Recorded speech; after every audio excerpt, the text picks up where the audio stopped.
കുറവാണല്ലോ.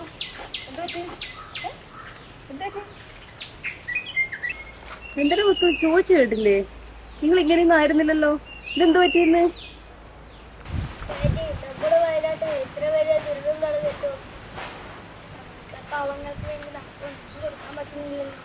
അതൊക്കെ ഓർക്കുമ്പോഴാണ് വിഷമം. എന്ത് ചെയ്യാനാ മക്കളെ? നമുക്ക് എന്ത് ചെയ്യാൻ പറ്റും? നമുക്ക് നിസ്സാരമായിട്ട് നോക്കി നിൽക്കാനല്ലേ പറ്റും. അതല്ല ആന്റി, നമുക്ക് അവർക്ക് വേണ്ടി എന്തെങ്കിലും ഒന്ന് ചെയ്യണമെന്നുണ്ട്. നിങ്ങളൊക്കെ ഒന്ന് ആലോചിച്ച് വിഷമിക്കണം. നല്ലപോലെ പഠിച്ച് വലിയ ആൾക്കാരാവുക, എന്നിട്ട് പാവങ്ങളെ സഹായിക്കാനും. എന്താ അതുപോരെ?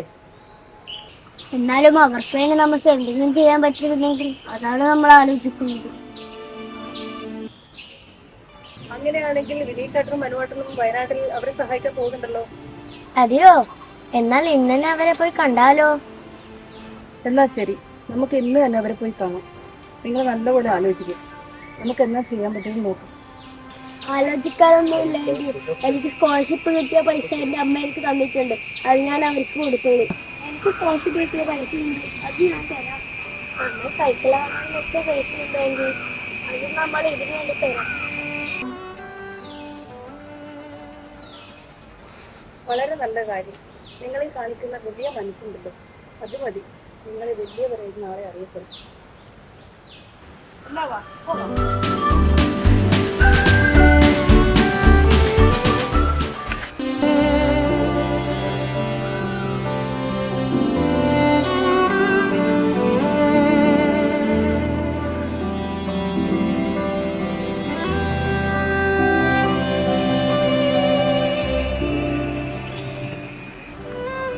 അതല്ല സുഖത്ത് ഞാൻ ചെയ്യട്ടോ.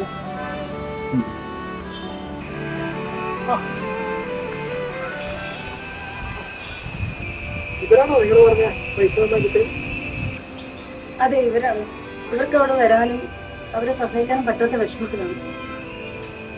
സാറിനിപ്പോ ഇവര് കുട്ടികളില്ലേ? എന്താ നല്ലൊരു സഹായിക്കാം. ഇവർ ഓരോ ആഗ്രഹത്തിൽ മാറ്റിവെച്ച പൈസയാണ് നമുക്ക് തന്നിട്ടുള്ളത്.